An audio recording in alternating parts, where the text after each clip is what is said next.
Let's have a look at operating procedures, both normal and emergency. So in this session, you should be able to state the importance of having written systems of work, which include both normal and emergency operating procedures, and also relate that to the risk assessments we've previously done. You should be able to describe the key areas that should be included in a normal operating procedure and the key areas that should be included in an emergency action plan. So if you think about it, you need to have systems in place, particularly in bigger and bigger facilities, which dictate who take what actions, both normally and in emergency, because obviously you should change what happens in an emergency. Your priorities are different, and therefore what happens should be different as well. This is best to have a written system of work. Once you've got it written, you can do training on it and everyone knows what to do. This is key because particularly in an emergency situation, it's often difficult to know exactly who should do what, who should start the process, who should make the calls, etc. If it's all written down, everyone knows what to do, and you can check and you can manage your work around that. So before we move on, have a think yourself.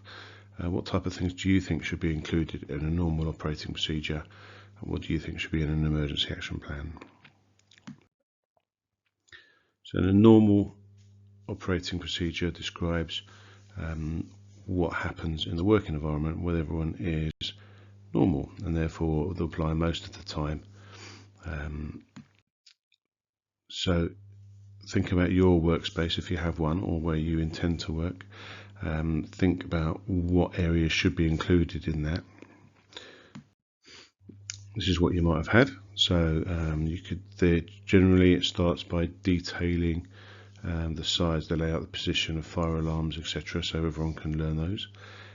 Identifying the potential risks, so that might be different in each facility depending on the shape of the facility and the location and what it does.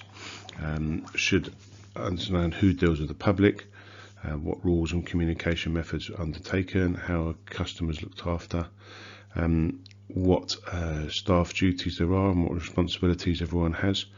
That might include who wears what to do dangerous things, how often it's done. So the systems of work for each facility.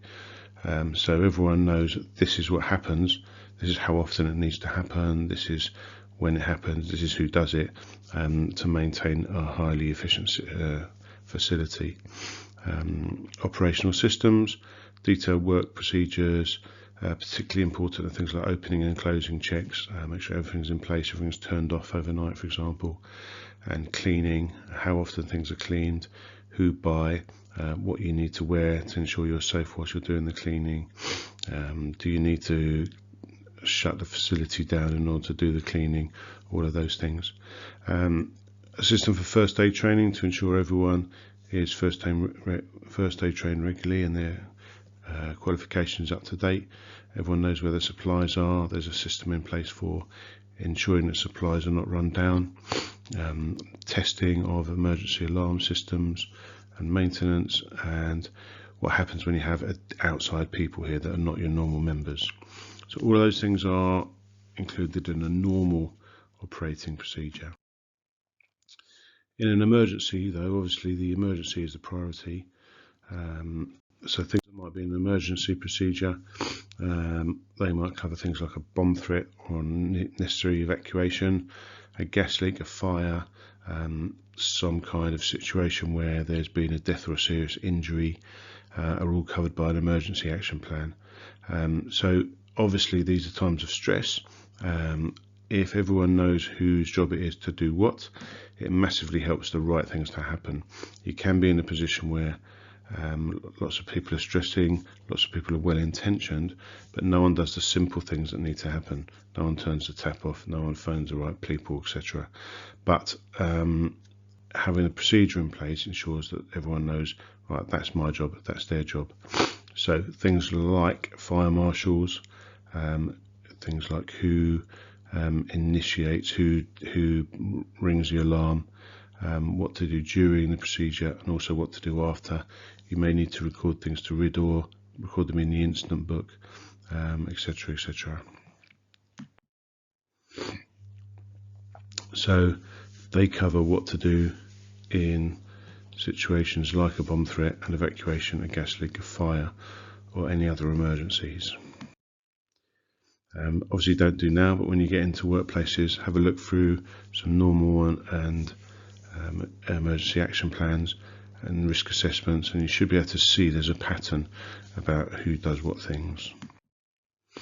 So you should now be able to state the importance of having written procedures, including your normal operating procedures and your emergency action plans and risk assessments.